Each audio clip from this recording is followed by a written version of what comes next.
Ok? Muito bem. Então, pessoal, falar sobre, nós vamos falar sobre Krishna, né? Krishna Lila. A palavra Lila, a palavra Lila significa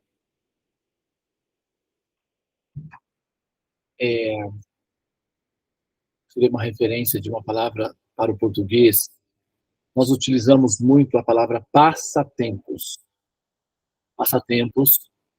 Quando é que nós realizamos passatempos? Quando é que nós fazemos passatempos? É um, um joguinho de palavras cruzadas que se chama passatempo. Passatempo é quando você tem tempo disponível e você então vai utilizar aquele tempo com alguma distração que te produz prazer. Esse é um passatempo. Krishna, bom, nós já falamos muito sobre a contextualização acerca de Krishna, para demonstrar que a probabilidade de haver uma pessoa semelhante a Krishna é possível do ponto de vista das probabilidades. Então, admitir ou entender Krishna como sendo a suprema personalidade de Deus é a fase inicial do processo. Tá? Por quê? Olha só, quando nós fazemos, quando a gente faz a, a verificação, quando nós passamos, é, quando nós passamos a buscar entender o contexto do nosso entendimento de Deus. Então, algumas possibilidades são apresentadas para nós, né, no mundo em que nós vivenciamos, e essas possibilidades, elas apresentam um conceito ou algumas ideias que são recebidas para serem entendidas como sendo Deus. Tá? Então, na primeira instância, Krishna, entender as lilas de Krishna, ou entender Krishna, é um pouco sinuoso, tá? Não é tão simples assim. A ideia de Deus é mais simples. A ideia de Deus é analógica, é mais simples. Deus, tá? É o ser, o Criador, enfim, está acima de tudo, onipotente, onisciente, etc. É mais simples entender Deus. Quando a gente aplica o princípio de Deus em Krishna, a, não se encaixa muito bem, na verdade. Embora ele seja a suprema personalidade de Deus, o encaixe em Krishna, Krishna especificamente, tá? Quando a gente fala de Krishna, nós não estamos falando da instância simplificada Deus, nós estamos falando de um princípio que é um princípio pós-Deus, tá? Primeiro, a base é o entendimento acerca de Deus. Uma vez que o conceito Deus, o princípio Deus, a probabilidade de Deus foi assimilada pelo ser, então esse ser, eventualmente, ele se depara então com o paradoxo Krishna.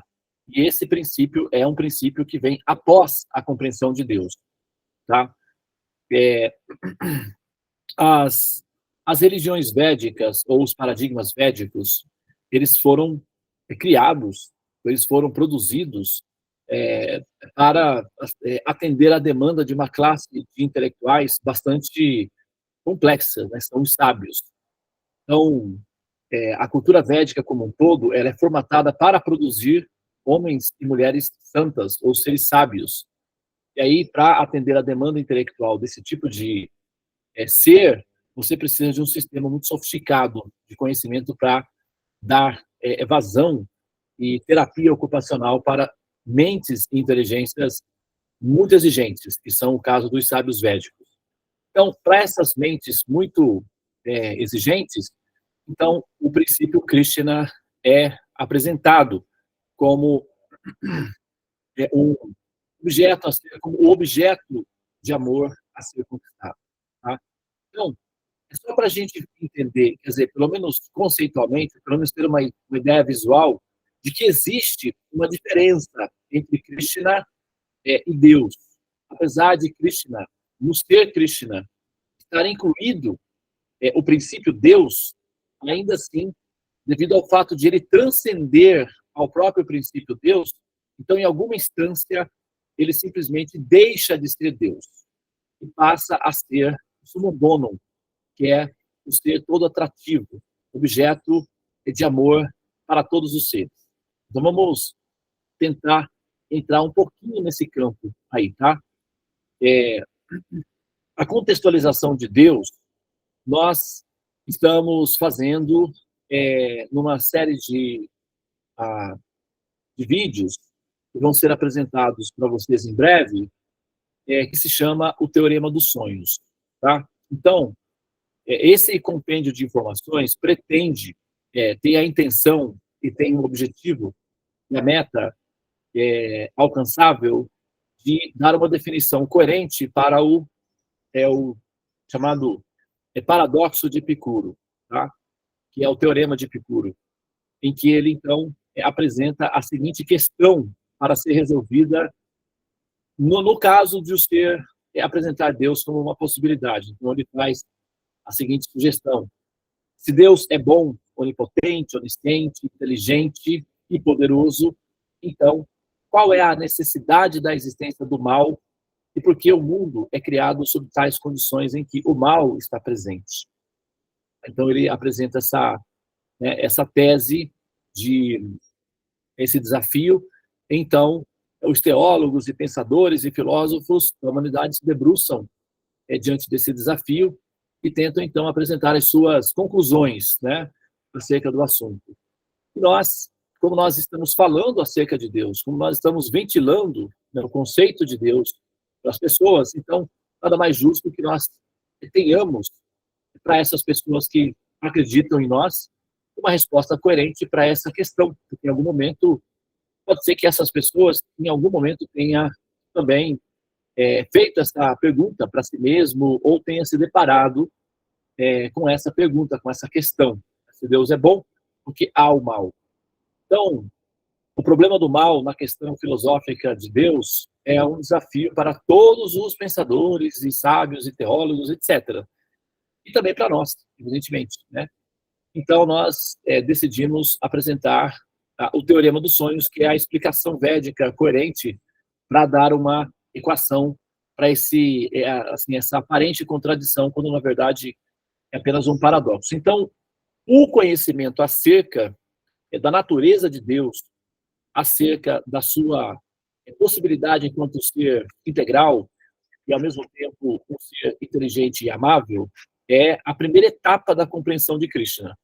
Tá? Então, equacionar os paradoxos, os conflitos filosóficos fundamentais acerca da natureza de Deus é a primeira etapa, é a primeira instância. É como se fosse o ABC. Para nós, parece ser uma coisa muito grandiosa, parece ser uma coisa assim, muito especial. Simplesmente resolver a questão do problema do mal já é algo bastante, né, assim, relevante, já que é uma questão tão difícil de ser assim, equacionada, e a ideia é justamente que o conhecimento védico dá conta dessa demanda de uma maneira relativamente simples. Por quê? Porque essa não é a função principal do conhecimento védico. Essa é a função básica. Quando o conhecimento védico ele é assim acessado num nível mais complexo, aí começam as lilas do Senhor Supremo, e dentre elas as lilas de Krishna. Então, essa fase de entender as lilas de Krishna é uma fase pós-Deus, e nós ainda não apresentamos a explicação Deus. Então, a gente vai falar de um assunto que está para além da ideia de Deus. Então, vamos tentar aqui fazer algumas imersões, e na medida em que vocês vão ouvindo falar sobre Krishna, a inteligência, não é? Vai se purificando, e gradualmente vocês passam a entender um pouco melhor a pessoa Krishna, não do ponto de vista, né, do esoterismo abstrato, de que é um conceito esotérico, ou então da suposta relação mitológica da existência de Krishna. Mas após a purificação da inteligência, a pessoa Krishna passa a ser um princípio orgânico, consciente e acessível, tá. Então, essa primeira etapa do misticismo esotérico e do impressionismo mitológico, ela será superada na medida em que o interessado, o candidato, vai se purificando, refinando a lente da inteligência para enxergar aquilo que é possível de enxergar para uma mente purificada, uma mente calibrada. Tá? Então, calibrar a inteligência para ver a probabilidade crística do ponto de vista da sua concretude é algo que está na pauta. Então, a gente, né, nós vamos tentar aí disponibilizar os recursos mediante os quais vocês, candidatos, possivelmente candidatos interessados em entender a Lila de Krishna, possam eventualmente usar essas ferramentas para calibrar a mente da inteligência, né, ou a lente da inteligência, para que ela possa, então, admitir de maneira orgânica essa probabilidade Krishna, que é um pouco, assim, um pouco difícil de ser assimilada, mas é possível com um pouco de paciência e determinação, tá? Muito bem. Então, voltando ao ponto, lilas, o que significa lilas? Lilas, como eu disse, são atividades relacionadas com o Senhor Supremo. Tá? As suas atividades são chamadas lilas. Nós temos dois tipos de lilas. Nós temos os Vishnus Lila, né, que é, assim, as formas de Vishnu, e nós temos os Krishnas Lilas, né, o Krishna Lila e o Vishnu Lila. São lilas diferentes. As lilas de Vishnu, Vishnu é a suprema personalidade de Deus, o Senhor Supremo. E enquanto o Senhor Supremo, ele tem a responsabilidade de um pai de cuidar de seus filhinhos. Então, ele vem ao planeta Terra ao menos uma vez por dia para visitar os seus filhinhos. Do ponto de vista nosso, são alguns milênios. Do ponto de vista de Deus, é diariamente. Então, diariamente ele vem a esse mundo e aparece entre nós e reúne, diante da sua visão, aquelas alminhas que já estão amadurecidas, que se libertaram da violência, que já se superaram a ignorância da existência, estão mais ou menos amadurecidas para terem um relacionamento consciente e pessoal com Deus. Então, quando o Senhor Supremo aparece, essas almas amadurecidas também nascem próximas do Senhor Supremo para ver as suas lilas, para intercambiar com esse Senhor amoroso. Após esse intercâmbio, elas então assim, entram no reino supremo do Senhor Supremo e ali permanecem para toda a eternidade. Então, diariamente, o Senhor Supremo vem, né, a esse mundo para, enfim, recolher as almas que já estão amadurecidas. Às vezes se diz que o mundo foi criado e que Deus não aparece e largou para trás, mas não é bem assim, tá? Então, as almas precisam amadurecer e um tempo é oferecido para essa maturidade acontecer.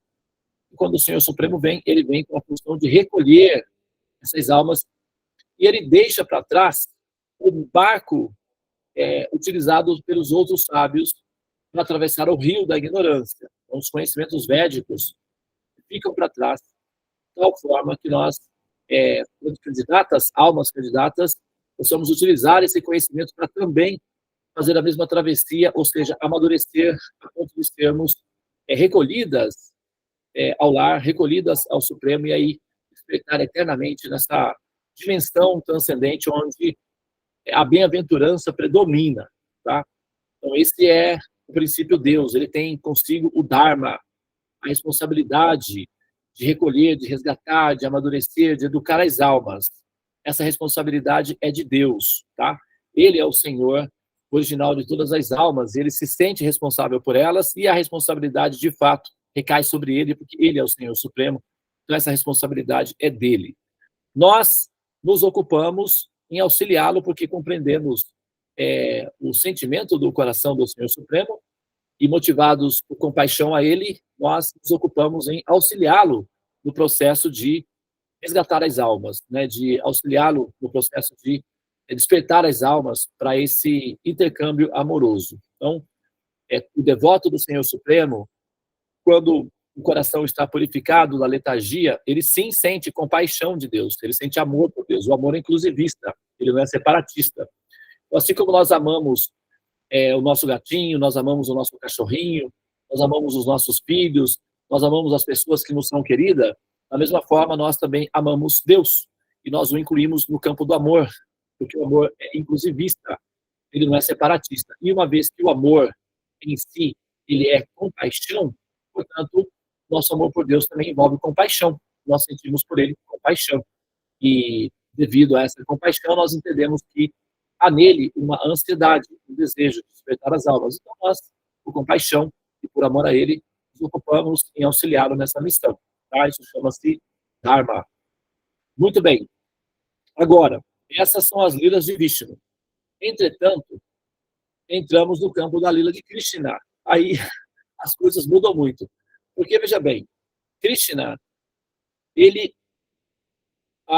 nunca sai de Vrindavana. Existe um local, tá, na transcendência que é um local chamado Vrindavana. Esse local é um planeta específico, é um tipo de planeta específico. Existem muitos planetas Vrindavanas. E todos eles são bem parecidinhos uns com os outros, com algumas variações, tá? Mas nesse planeta, Vrindavana, predomina. Na verdade, esse planeta é feito basicamente de um vilarejo. Não sei se vocês assistiram o filmezinho do Pequeno Príncipe, né? Que ele tinha lá um planetinha que era só ele. E esse planeta, na verdade, embora ele seja enorme, muito grande, ele é formado por uma pequena vila chamada Vrindavana. E nessa vila, o estilo de vida é bucólico, é um estilo de vida de pessoas camponesas que moram num ambiente muito pacífico, paradisíaco, e cuidam de vacas, e são pessoas muito simples, tá? Porém, elas são imersas em estado de bem-aventurança transcendental.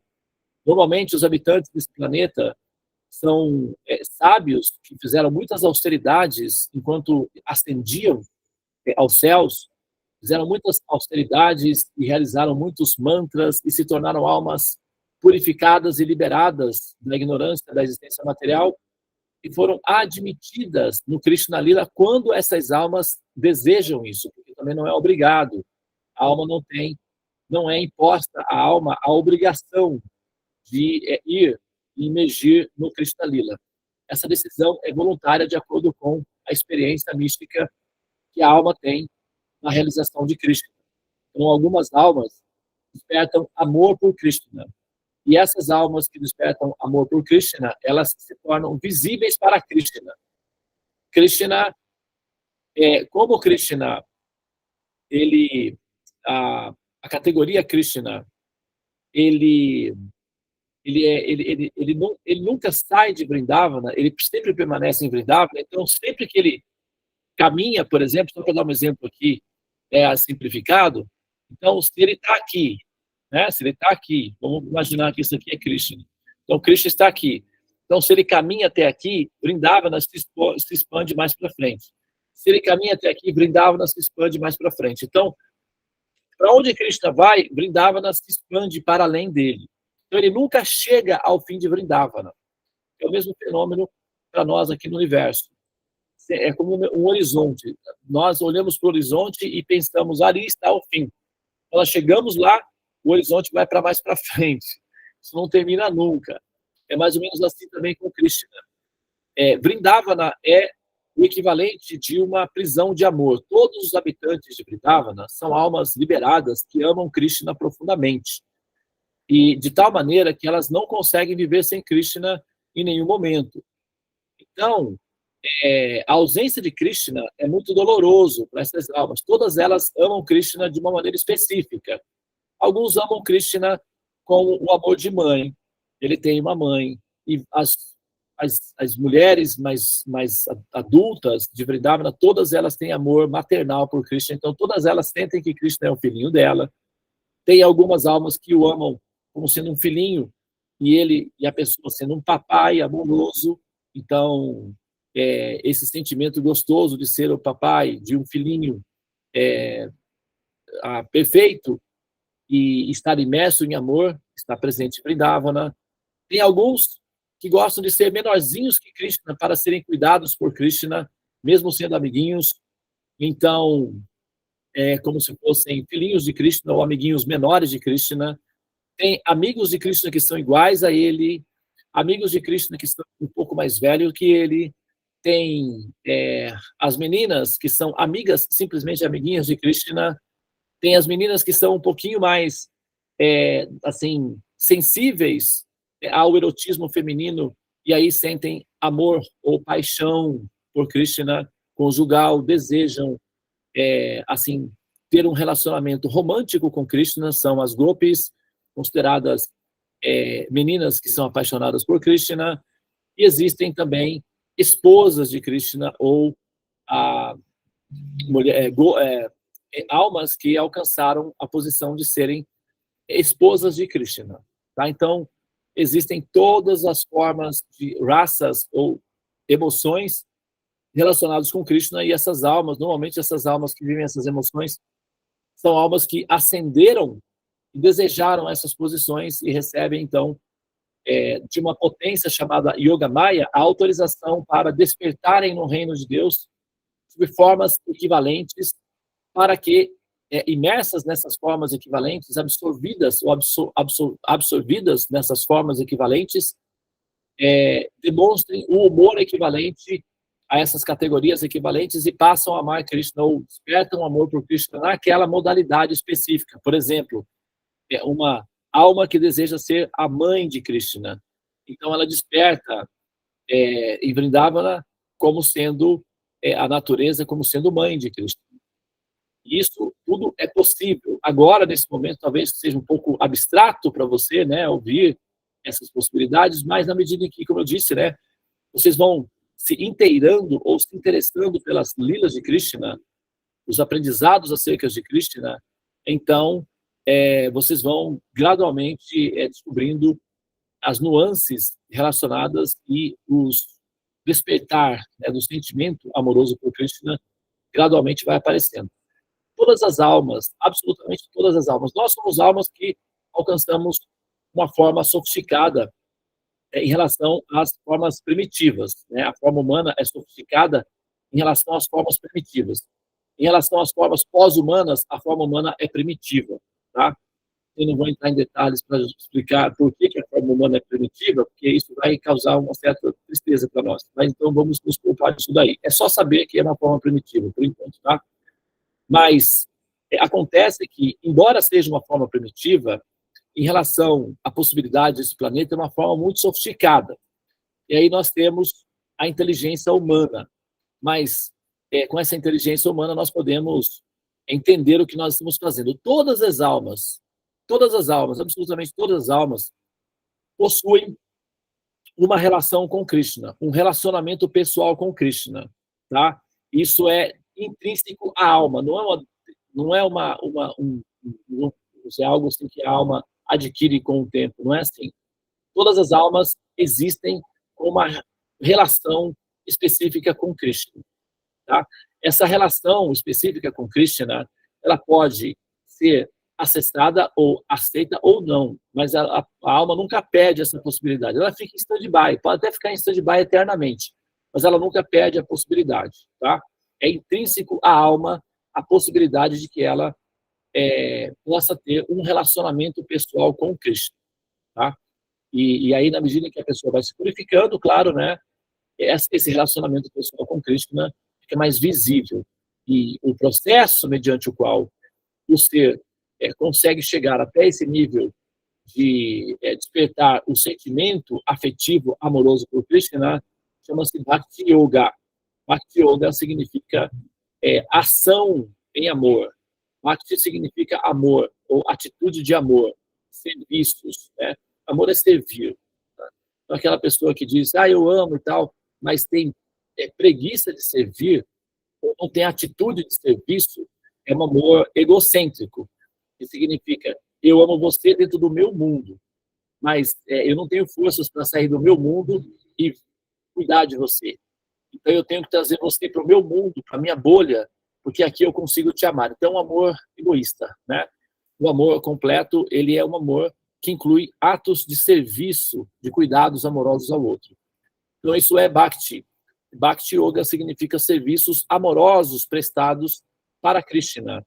com a intenção única de sensibilizar o coração dele e conquistá-lo. Apenas isso. Nada mais. Nenhum interesse material. E Krishna, eu vou adorar Krishna, ele vai me dar uma casa, eu vou adorar Krishna, eu vou passar no vestibular. Nada disso. O objetivo é simplesmente amá-lo.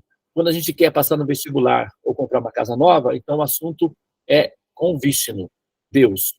A Krishna, a única função é aprender a amá-lo. A Krishna não entende absolutamente nada desses assuntos muito pragmáticos em relação ao mundo material. Ele é um serzinho absolutamente isolado do mundo material. Tá? Ele, para você, vamos colocar aqui uma metáfora, tá? Imagina que, por exemplo, eu seja Krishna, tá? Então, eu não tenho a menor noção da existência de mundos materiais, de almas condicionadas. Eu não tenho a menor noção de que existem essas realidades.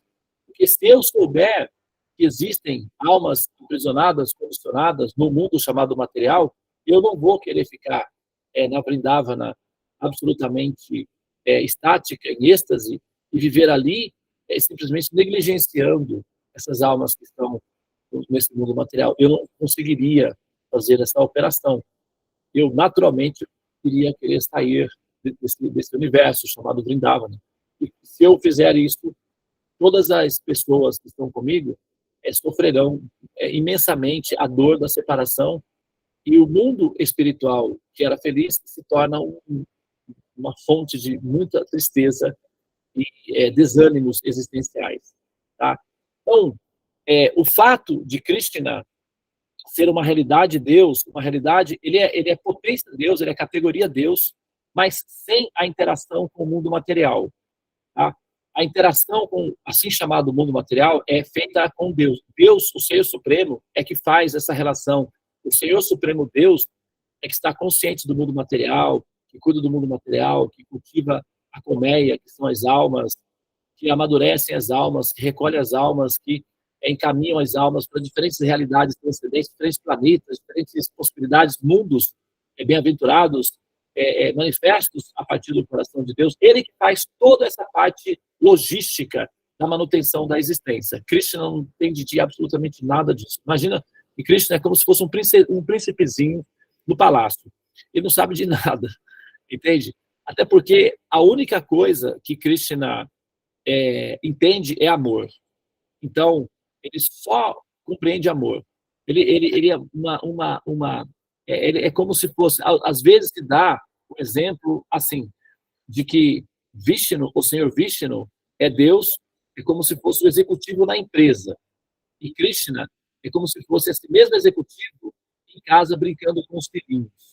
Tá? Então, Deus é Krishna no escritório, trabalhando, cuidando das almas e tal, fazendo todo esse processo. E Krishna seria, no caso, o Deus de folga, sem a preocupação de fazer essa manutenção toda. Tá? Então, há uma metáfora que se utiliza para dar uma ideia do funcionamento da realidade Krishna. Tá? Então, Krishna, ele é uma existência a Deus sem a responsabilidade de ser Deus. Tá? Então, ele simplesmente desfruta a bem-aventurança de ser feliz sem a preocupação da manutenção com as almas. Na verdade, a preocupação dele é com as almas que estão no convívio com ele, são as almas que já se liberaram. Mas ele não tem a noção de que essas almas são almas que passaram por um processo de liberação, e nem as almas que estão em Vrindavana, ou na transcendência, também têm ideia da existência desse mundo, ou sabem que existem almas condicionadas no mundo material. Essa percepção está fora do campo de ação deles. Assim como, por exemplo, se você é uma mãe amorosa, se você é uma mãe carinhosa, amorosa, e uma mãe com recursos, né, materiais disponíveis, o seu filhinho, né, o seu filhinho ali de 10 aninhos, ele não precisa ficar sabendo da natureza de um bairro pobre, onde as crianças, sabe, não têm com o que brincar, ou brincam, né, nos lugares onde tem esgoto a céu aberto, ou não tem comida. Então, você, como pessoa, como mãe, sabe que existe essa situação, então você se engaja numa ONG, trabalho social, política, sabe, para mudar aquela realidade daquelas crianças, mas você não expõe o seu filhinho àquela realidade. Por que você não faz isso? Porque você quer que a sua criança simplesmente seja feliz, viva o bom karma de ter uma mãe amorosa e com recursos. Então você vai fazer o quê? Você vai levar o seu filho para o shopping center, a Disneyland, etc. Você não vai levar o seu filho para conhecer um bairro onde as crianças sofrem, porque você não quer que seu filho sofra. Você dá conta de cuidar, de ajudar essas crianças, mas você não expõe o seu filho nesse momento. Tá? Quando ele for um pouco mais madurinho, ali, talvez adolescente, aí tudo bem. Então, aí você pode até engajá-lo em serviços voluntários para ele desenvolver consciência moral e compaixão de grupo. Mas não necessariamente. O normal é que uma mãe mantenha os seus filhinhos preservados em casa das misérias e sofrimentos do lado de fora. E isso acontece também com Krishna. Tá? Vishnu, então, ele assume a responsabilidade geral da manutenção para ele e simplesmente Krishna fica, então, preservado dessas situações para que ele possa viver feliz eternamente a sua existência divina transcendente com as almas que já transcenderam também e que têm o direito de experienciar essa bem-aventurança do convívio, do êxtase, do relacionamento pessoal com Krishna, sem preocupações estruturais. Entende? Então, esse é assim, o melhor que dá para explicar agora sobre a natureza da existência de Krishna. Por quê? Agora, quando a gente vai falar sobre as lilas de Krishna, parecem simplesmente historinhas para criança para dormir, tá? Parece serem simplesmente contos de fadas. Então, o que os sábios fazem? Porque eles são contos de fadas. Em realidade, é um conto de fadas. Krishna é um príncipe, Srimati Radharani é uma princesinha, e Vrindavana é um vilarejo cheio de magias, seres encantados, e, sabe, situações, frutas, flores, árvores, montanhas, tudo é tudo tão lindo, tão perfeito, é tão estável, tudo é perfumado, saboroso. Assim, as pessoas em Vrindavana não, essas questões que a gente tem de depressão, esses assuntos todos, nem não entra na configuração, as pessoas despertam em êxtase de felicidade de existir, se amam imensamente umas às outras, os perfumes, os sabores são todos intoxicantemente deliciosos, tudo é uma delícia, tudo é um choque de delícias em Vrindavana. Então, as pessoas são imensamente felizes e elas não conhecem nada mais a não ser Vrindavana. Então, quando a gente começa a descrever Vrindavana, e os passatempos de Cristo, fica parecendo a descrição de um conto de fadas. Tá? Então, para não. Assim, essa realidade ela é tão fora do radar do ser humano comum que, para não ficar muito. Para não ficar muito abstrato e não se perder assim, na precariedade da inteligência para acessar essa dimensão, que os sábios costumam misturar os passatempos de Krishna com explicações filosóficas profundas. E aí, nós, almas condicionadas, conseguimos mensurar que isso se trata de uma realidade transcendente, não apenas de uma mitologia. Então, é assim que os sábios, a didática dos sábios é misturar lilas, que são atividades, passatempos de Krishna, com explicações plenamente filosóficas. Então, dar a dimensão da relevância dos passatempos de Cristo. E eu pretendo usar essa mesma didática, porque nós somos almas condicionadas, se a gente simplesmente descreve os passatempos de Krishna, fica parecendo, assim, contos de fadas, fica parecendo historinhas. Então, eu vou usar a didática dos sábios, bem, para descrever as vidas de Cristo. Bom, como Krishna apareceu, né, nós não dizemos que Krishna nasce, Krishna aparece. Quando Krishna ele aparece nesse mundo, na verdade, não é assim, não é exatamente o Krishna original em Vrindavana, tá? O Krishna que aparece para nós na nossa Vrindavana didática, que aqui na Terra tem uma Vrindavana, uma réplicazinha assim, para funcionar como uma embaixada didática, para treinar almas que queiram entrar nas lilas de Krishna. Então, chama-se Vrindavana, ou Bhumi Vrindavana. Bhumi significa terra, ou planeta Terra. Então, Bhumi Vrindavana significa a Vrindavana da Terra, que é uma representação, que é uma réplica da Vrindavana original, com várias diferenças, mas é lógico, é uma Vrindavana didática.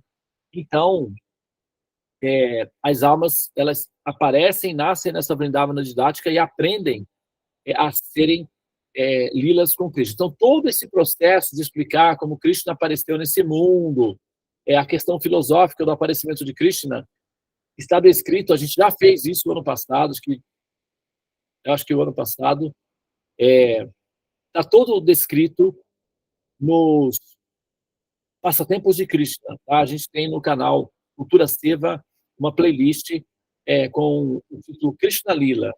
E aí já foi falado todos os detalhes, até quando Krishna ele é transferido de Mathura, onde ele apareceu, onde ele, assim, entre aspas, nasceu, para Vrindavana, onde ele começa os seus primeiros momentos de entre aspas, vida em Vrindavana, no vilarejo, com a mãe Yashoda, tá? Que é a mãe dele.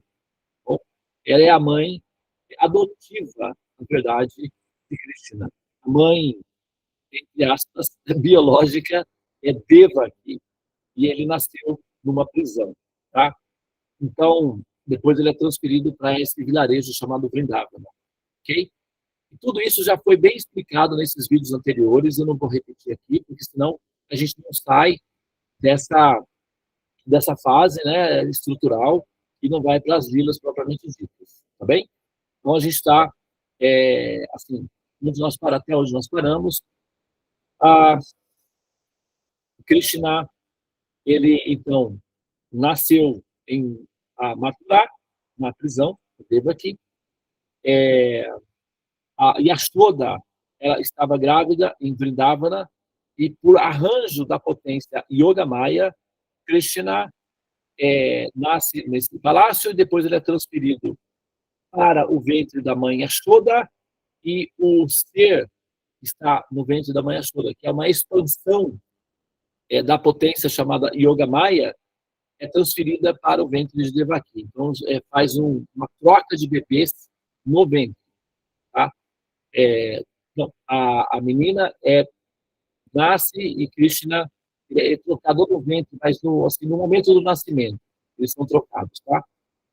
Isso está descrito já nos vídeos aí abaixo. Tá bem?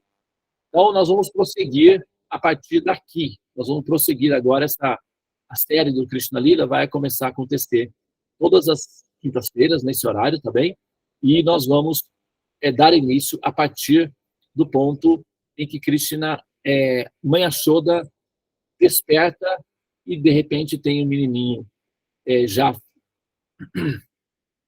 todo arrumadinho, prontinho, com os cabelinhos encaracolados, rechonchudinho, com um sorrisinho no rosto, feliz, olhando para ela como sendo o filhinho dela. Então, a mãe Yashoda, em estado de encantamento, abraça o seu filhinho querido e ele dá o primeiro chorinho. Então, todos percebem que a mãe Yashoda deu à luz sozinha durante a noite.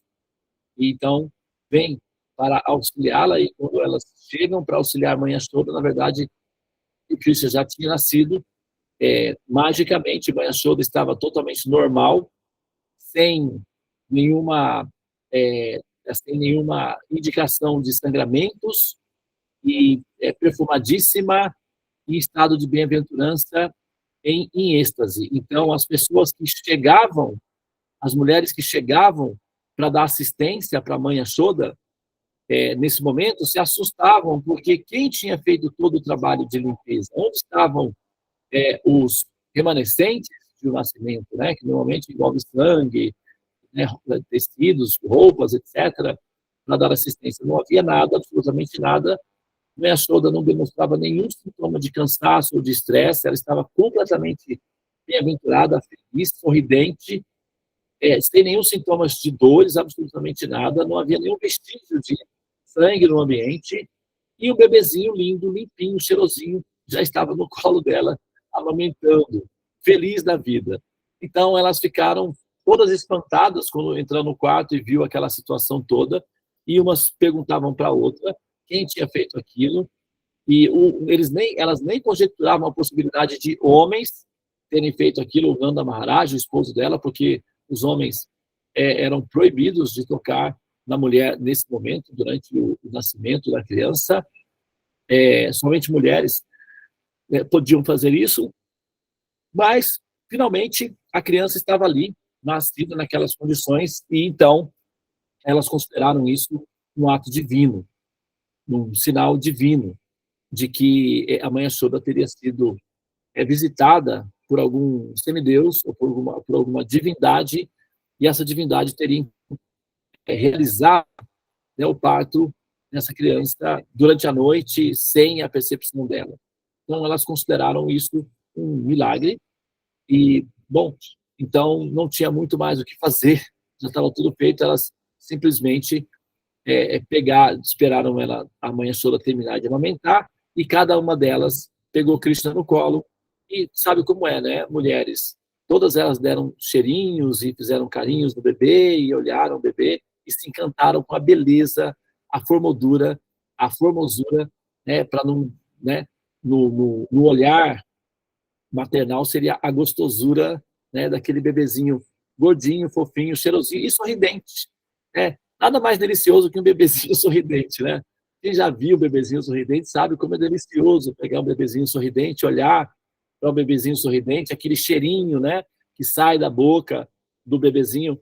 Eu me lembro que, né, com os meus filhos, por exemplo, eu tinha o hábito de sentir o cheirinho da boquinha deles, porque era um cheirinho de leite, assim, bem gostoso.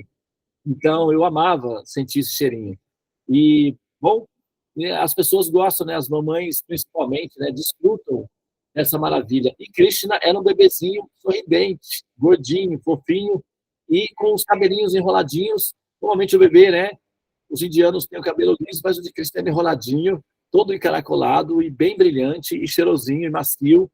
Então, as mamães, nossa, fizeram uma festa. E como ele não chorava, ele só dava sorrisinhos e queria tocar com a mãozinha no rosto delas, e elas aceitavam um carinho, elas se apaixonaram imediatamente por esse bebê. Um bebezinho esperto, um bebezinho super inteligente, super, sabe, interativo, e é uma delícia, né? Bebês interativos que você conversa, eles tentam conversar também. Então, o Cristo tentava conversar com elas. Então, elas falavam com ele tentava repetir, assim, com aquele jeitinho de bebê. Então, isso foi simplesmente arrasador. Então, assim, o aparecimento de Cristo foi apoteótico, foi arrasador, e os primeiros corações a serem plenamente conquistados foram os corações das mamães. Então, as mamães são sempre as primeiras. Okay? Muito bem, então, eu vou dar uma pausa aqui, tá, pessoal? Eu acho que nós estamos mais ou menos, né, no nosso horário aí. Na verdade, eu falei durante, né, há quase uma hora. Eu vou dar uma pausa para, né, se houver aí perguntas ou comentários que queiram ser feito. Então, eu acho que vou dar um momento aí para essa interação. Tá bom, pessoal?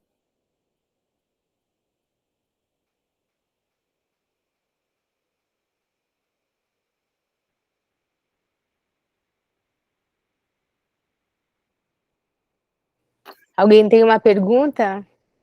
Queira fazer para a Budivananda?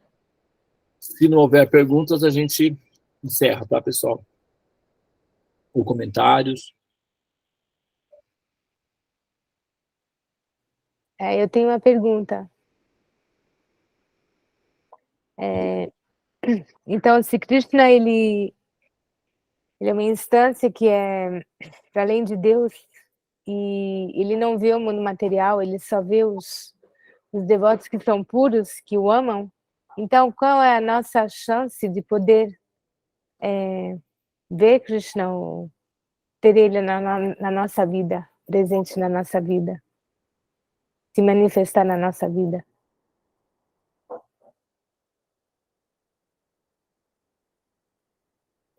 Bom,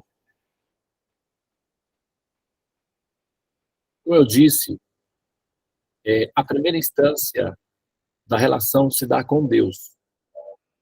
A instância Krishna é uma instância posterior a Deus. Então, o que acontece? Quando esse Krishna que faz lilas na Terra, ele, como eu disse, não é o Krishna original, ele é Vishnu. O Vishnu assume a forma de Krishna. O Vishnu também, tipo Deus, né? Pode fazer algumas coisas, como, por exemplo, assumir várias formas. Então, ele assume a forma de Krishna, que é Krishna mesmo. Quando ele assume a forma de Krishna, é Krishna mesmo. E, ao mesmo tempo, não é. É um paradoxo, chama-se Atintya Beda, Abeda Tattva. É e não é ao mesmo tempo. Simultaneamente, ele é e não é. Tá? Então, ele é Krishna, porque ele tem toda a estrutura de Krishna, tem todas as qualificações, humor, tudo Krishna, mas é Vishnu. Ok? Então, Vishnu está consciente de tudo. Ele sabe que está fazendo o papel de um bebezinho, ele sabe que quando ele tenta encantar as mamães, ele está sabendo de tudo que está acontecendo. Então, ele está num teatro, e ele é um bom ator. Então, ele vive a lila, ele curte a lila de ser um bebezinho, mas ele é um ator, ele é Vishnu, o Senhor Supremo. Então, quando nós estamos começando o nosso processo de autoconhecimento dentro das lilas de Krishna, o nosso relacionamento se dá primeiramente com Vishnu.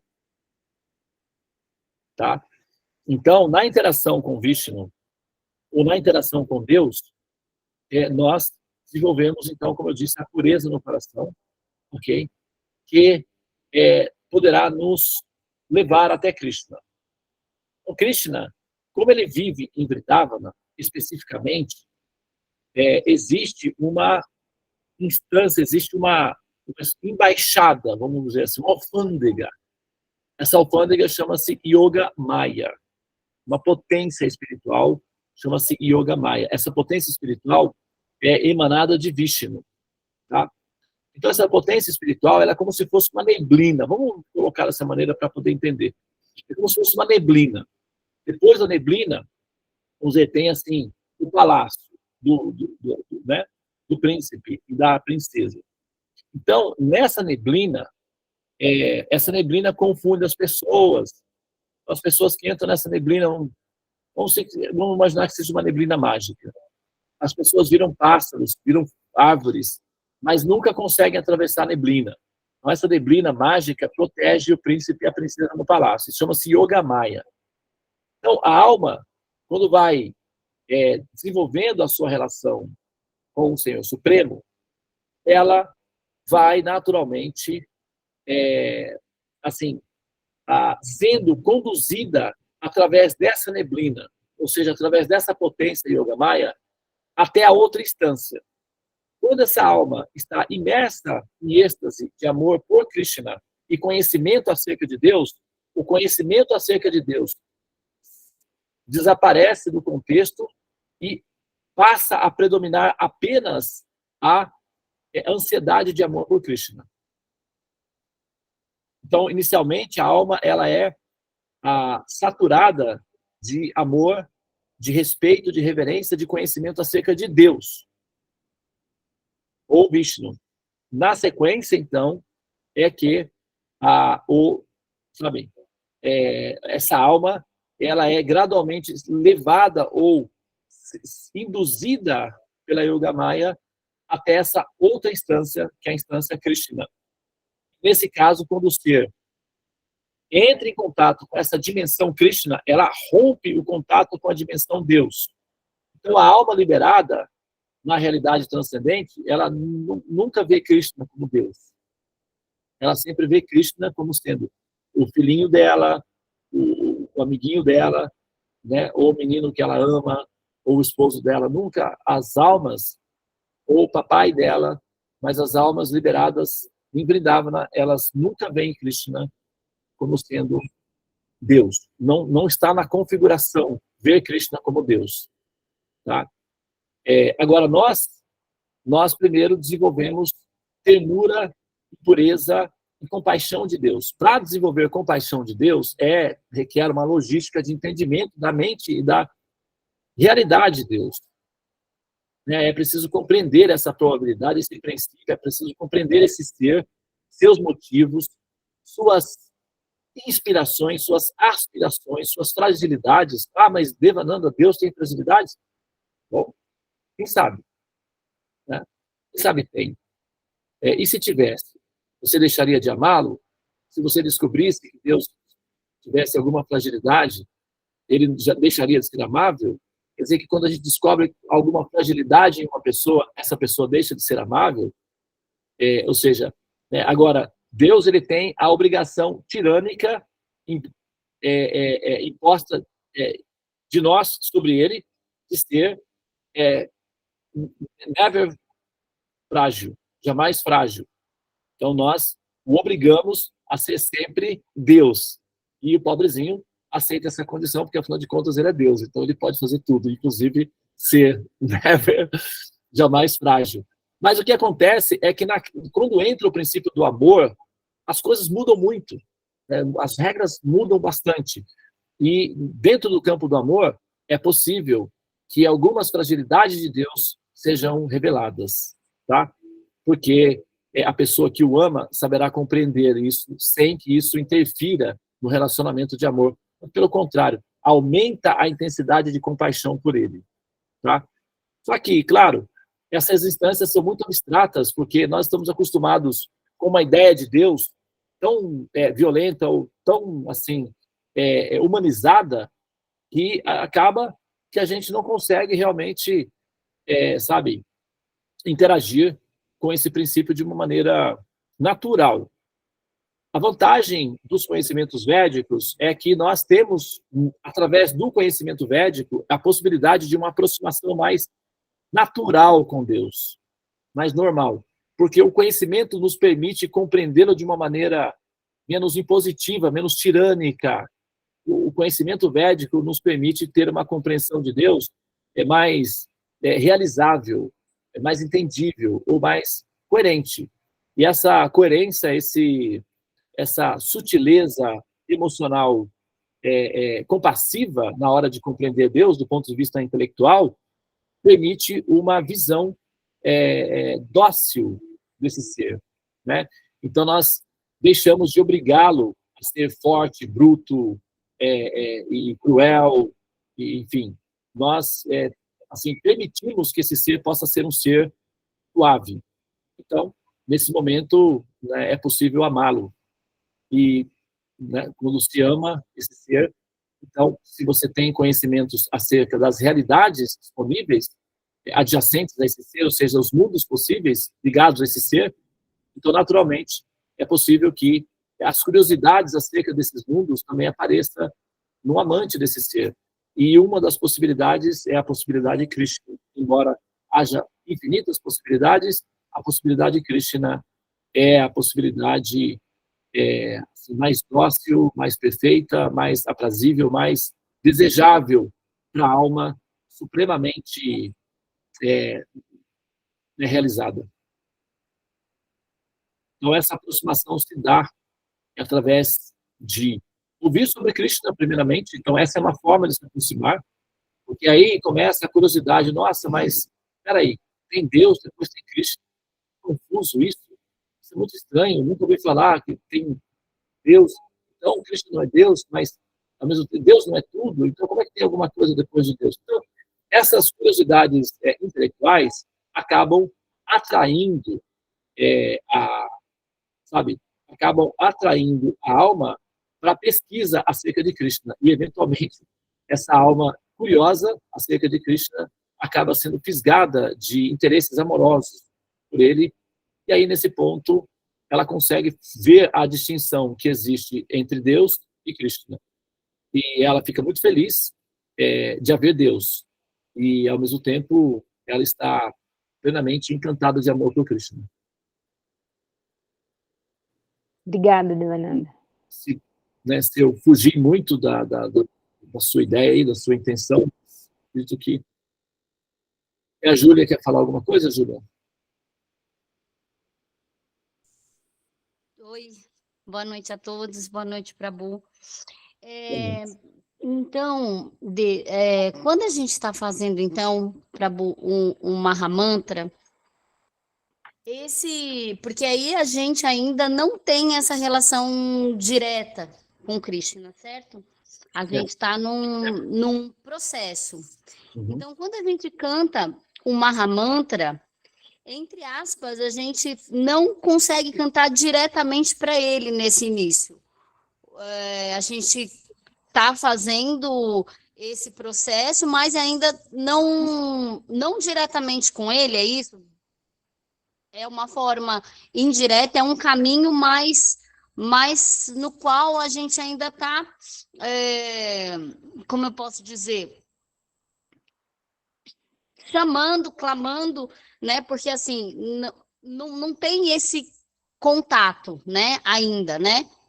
Nem da nossa forma e nem ainda ele ainda se interessou, a não ser quando a gente consegue cantar puramente. Eu digo isso por mim, porque assim, eu sou sincera, eu não consigo cantar às 108 sem a minha mente estar limpa, assim, sem, sabe, eu tenho que realmente toda hora, não vou pensar nisso, né? Então, eu não consigo. Às vezes eu canto duas, três, mas o Ekadasi é uma coisa que me ajuda muito a cantar melhor, né? A fazer as japas com mais intensidade. Então, a pergunta fiz muita pergunta ao mesmo tempo. É, então, quando a gente canta o Mahamantra, pelo menos estou falando de mim, nesse início, a gente está exercitando exatamente qual ponto dessa relação com Krishna? Muito boa pergunta. Bom, o Mahamantra, tá? Primeiro que, assim, na sala dos mantras, principalmente, o Mahamantra, ele tem, né, uma função medicinal. Tá? Ele não tem, na primeira instância, é que você já é mais avançadinho. Você já está numa fasezinha já de, sabe, querer emergir. Mas a grande maioria das pessoas que frequentam a sala dos mantras, elas não têm uma relação com o Krishna. Nem, às vezes nem sabe que essa relação é possível, que existe a possibilidade disso acontecer. Então, elas frequentam a sala dos mantras, porque faz bem, elas se sentem bem, equilibra os chakras, purifica o sistema nervoso central, relaxa, é espiritual, é místico, tem a potência, a energia envolvida, então a pessoa sai elevada da sala dos mantras. Né? Ela entra com a mente levada e sai com a mente elevada.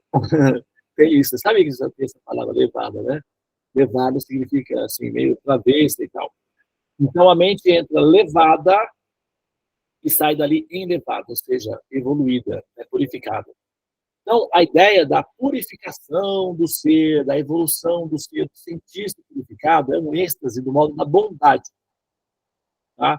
Tem a ver com o Ajnana Chakra. Então, a gente consegue levar a Kundalini, a consciência até o Ajnana Chakra e dá uma sensação de pureza, uma sensação de bem-estar, uma sensação de leveza, de harmonia com o universo, uma sensação de ananda, de prazer, de bem-estar. Isso chama-se Sattva Guna, modo da bondade. Para além do Sattva Guna, o Sattva Guna, o modo da bondade, é como se fosse uma plataforma, tá? Um aeroporto. Para além do Sattva Guna, existe, né, se você for, você chega no aeroporto de Guarulhos para ir para a Índia. Então, depois que você entra no avião, aí você vai para a Índia. Então, o Sattva Guna, essa purificação, esse estado elevado do ser, ele é no aeroporto. Depois disso, tem, né, no caso, as instâncias, ou as paradas do avião. A primeira delas é Vishnu, ou Deus. Tá? Então, a nossa relação com Krishna, ela está fundamentada, a ligação já existe, mas ela está numa fase embrionária, como, por exemplo, quando uma criança entra na escola, no jardim de infância, ela já está ligada ao mestrado na universidade, ela já está ligada ao doutorado na universidade. Ela já é um doutor, é um médico, uma médica, é um engenheiro, advogado. Quando a criança entra no jardim de infância, a criança já está ligada ao resultado final. Ela poderá acessar isso daí ou não, vai depender do tempo, lugar e circunstâncias.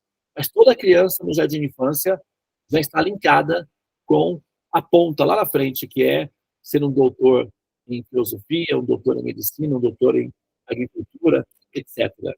Então, a alma, quando ela começa a cantar o Mahamantra, Hare Krishna, Krishna Krishna, Hare Hare, Hare Rama, Rama Rama, Hare Hare, ela já está linkada com Krishna, tá? Que seria, no caso, o mestrado, é o doutorado da compreensão do absoluto.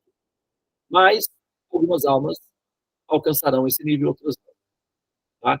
Isso não é porque umas são melhores do que as outras, é que algumas são mais determinadas do que as outras. Então, a questão é desenvolver determinação. Para desenvolver determinação, é preciso reduzir a dose de letargia. E a letargia provoca a sensação de prazer. As almas condicionadas são viciadas em letargia. A letargia é um tipo de veneno, é um tipo de substância que a alma condicionada gosta muito. Tá? Então, aí o que acontece? Ela fica viciada em letargia.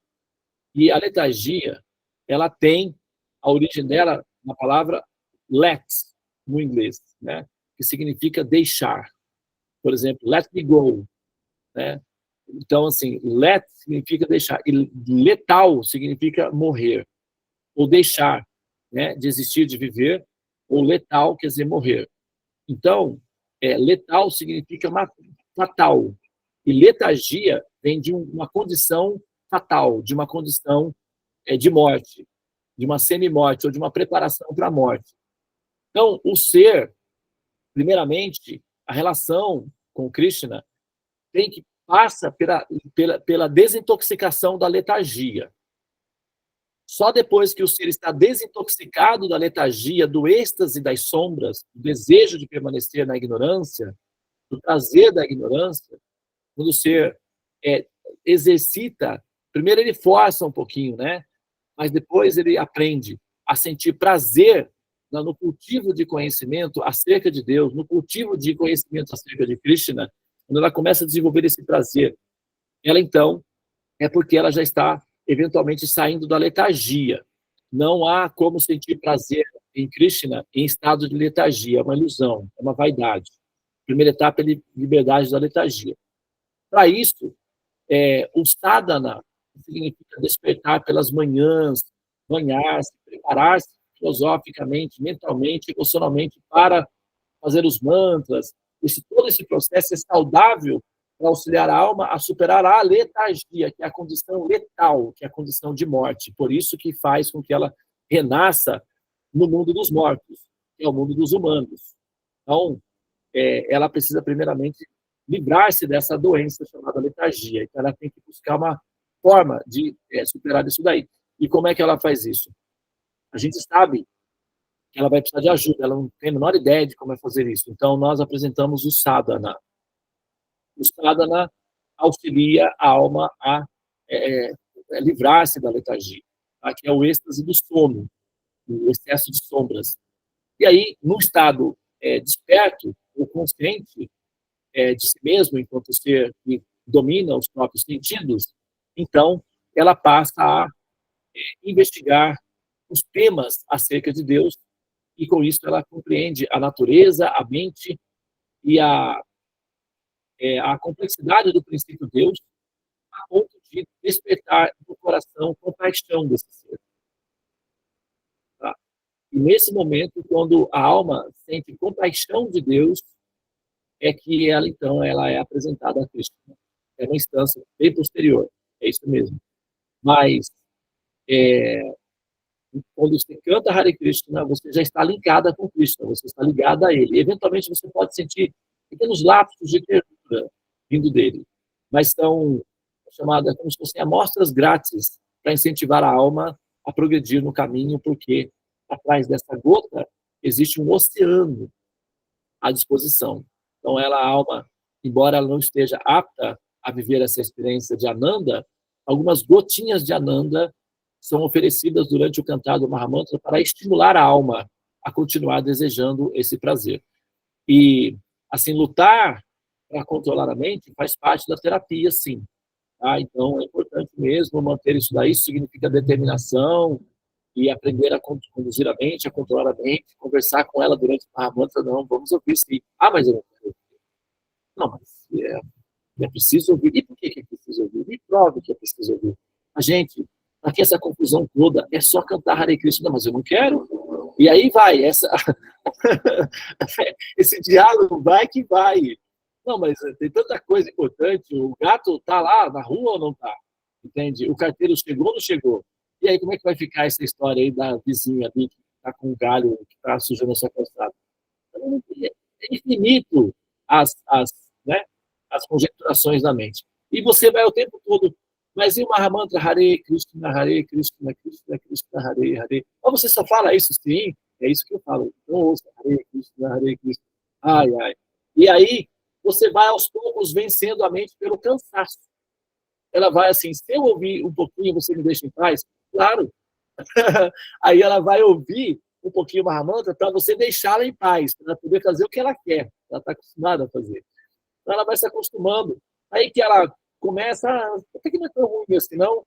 Até que é bom, olha só, é legal, é divertido. Tá, tudo bem, vai. Vamos, tudo bem. Eu vou aderir. Quando a mente adere ao Mahamantra, daí então ela começa a experimentar a felicidade do Mahamantra. Mas esse exercício de ficar lutando com a mente também já produz Ananda, viu? Já produz prazer. Você pode até perceber que numa japa bem cantada, Hare Krishna, Krishna Krishna, Hare Hare, Hare Rama, Rama Rama, Hare Hare, Hare Krishna, Krishna Krishna, Hare Hare, Hare Rama, Rama Rama, Hare Hare.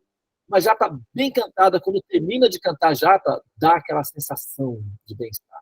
Pode testar, é batata, é tiro e queda, é certo. Agora, cantar a japa, olhando no celular, Hare Krishna, Krishna Krishna, Hare Hare, Hare Rama, Rama Rama. Então não rola.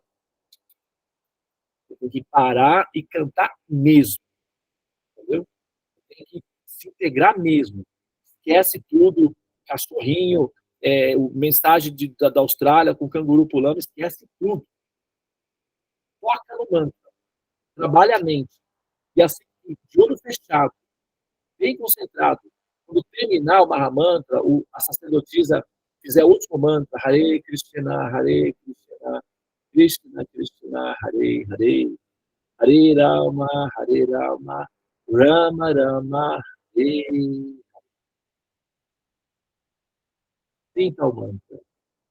Aí você vai sentir o mantra. Mas você tem que se esforçar. Você tem que se entregar, você tem que investir. Você quer retorno sem investimento? Não, vamos lá, vamos investir aí um pouco de energia. Estou falando de você, tá, Jô? Falando geral para nós, né? Mas começa assim, entendeu? Não, eu me vi nessa situação mesmo em vários momentos. Por isso eu fiz a pergunta, porque eu sinto diferença em momentos diferentes que eu canto, e essa gotinha, às vezes, eu também sinto. Aí eu fico, nossa, né? Isso realmente é um bom incentivo mesmo, porque é muito transformador. A gente sabe que é mínimo, mas esse mínimo é enorme, né? É algo que você não sente. Eu, pelo menos, nunca senti em nenhum outro lugar, assim. E, assim, de nenhuma outra forma, né? E não dá para explicar dentro dessas sensações que a gente tem aqui do cotidiano, tal. Então, é uma coisa muito, eu diria, muito mágica, assim. E eu, assim, por isso eu estava perguntando em relação a esse processo, quando você falou, né? De Krishna em especial, né? Que tem esse contato. E realmente é uma coisa muito doce, né? A sensação é muito doce. E hoje até estava comentando com uma amiga minha aqui do meu trabalho, que eu estava comentando com ela, eu falei, nossa, como é transformador algumas coisas que que eu senti, assim, até, porque eu dizia assim, que até o nosso agradecimento, ele pode estar nessas 3 modalidades, né? Da paixão, da ignorância e da bondade, né? E como que isso, de certa forma, é um degrau que você está cruzando, porque você agradecer, a pessoa fala, nossa, então a pessoa está agradecendo, então, nossa, ela está maravilhosa. Mas tem gente que agradece, por exemplo, nossa, eu consegui a faculdade, eu consegui o carro. São todos agradecimentos, né? E claro que isso é bom, mas esse humor desse agradecimento, né, é que é diferente, é muito sutil, porque você só percebe quando você já passou, quando você já agradeceu de uma forma muito material, e quando você agradece com amor, com humildade, é um outro agradecimento, né? Mas a gente só percebe quando a gente, né, passou ou passa pelos dois, ou tem essa variação. É Mas verdade. obrigado, Prabu, foi ótimo. Não, é verdade, é isso mesmo. E lembrando que nós estamos pleiteando passar no vestibular, na primeira fase, né? E o Teorema dos Sonhos é um cursinho de vestibular. Então, nós vamos preparar candidatos para passar no vestibular e entrar na Lila de Krishna. Chama-se Teorema dos Sonhos. Nós estamos montando. Esse final de semana, inclusive, está vindo, as professoras estão vindo, alguns alunos estão vindo também, para nós fazermos uma sabatina para acelerar um pouco, né, a montagem do curso. É um curso que está sendo feito com muito amor, com muita dedicação, com muita seriedade. E, assim, aqueles que estão realmente interessados em conhecimento superior e conclusivo vão encontrar no Teorema dos Sonhos um festival de felicidade. Pra vocês terem uma ideia, não vou falar o nome da pessoa para não dar, assim,